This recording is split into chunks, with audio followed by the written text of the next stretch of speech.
Hi again, Dr. Chris Health First, and today I'm going to go into a little video about what is a free state and why is Arizona a free state, all right? So a free state, basically what it is that it's a state where from its inception, from how it, started up, that there's criminal element in there that got just embedded into the government here. So basically this criminal element will run a state from its inception, and its main goal is just to racketeer anybody that's not them and strong on them. All right, and then on top of that, with Arizona, you have that going on, which I'll explain, and you have organized crime that kind of came in, meshed in, and basically it's just like peanut butter and jelly. They work good together, just racketeering everybody, and it's hooray for them. Everyone else gets just nothing. So, how it works in Arizona. Let's say, I don't know, someone has a business, restaurant, whatever, in Arizona. And let's say they decide to, for some reason, do some illegal activity within their establishment. Okay, here in Arizona, how it works is the underworld, the organized crime will sniff it out, and they'll figure out that, hey, you're not one of them, or you're not one of the people in the government. So they will actually, here in Arizona, have the law enforcement police to stand down.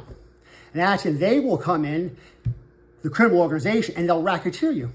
And you have to do what they say. That's bizarre. You have to do what they say. So the government and actually organized crime work together, and you will get racketeered. Whereas, for argument's sake, if you're doing that same business, I don't know, in New York or someplace like that, and rightfully so, law enforcement will get tipped off. There'll be a sting operation. I don't know, whatever happens, jail time, whatever, but that's how that works. So in here, most of the time, that gets overlooked, and you're at the whim of organized crime here.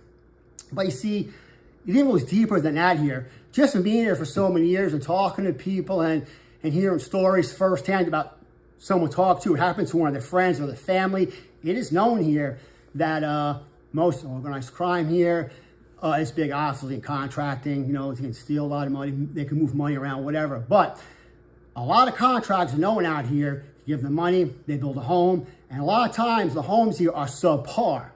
Now, obviously, if that contractor is just a nobody, whatever, go through the process, probably get some, all your money back, whatever. But a lot of the contractors here have some sort of a criminal element, organized crime behind them.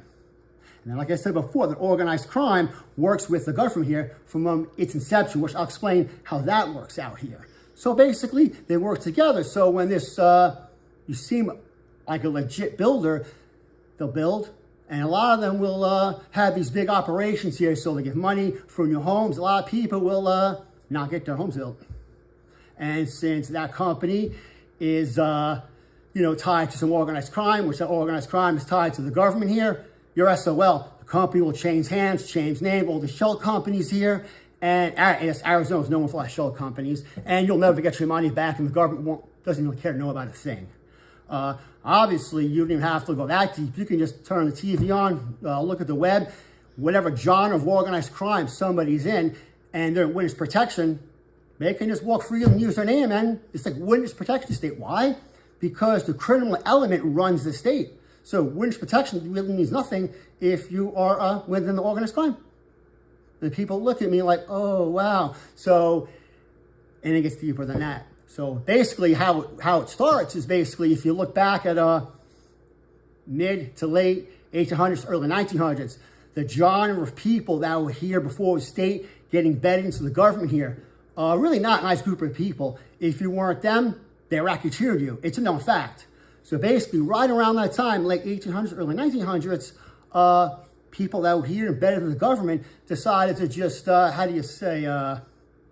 displace the natives. Take them out of their homes.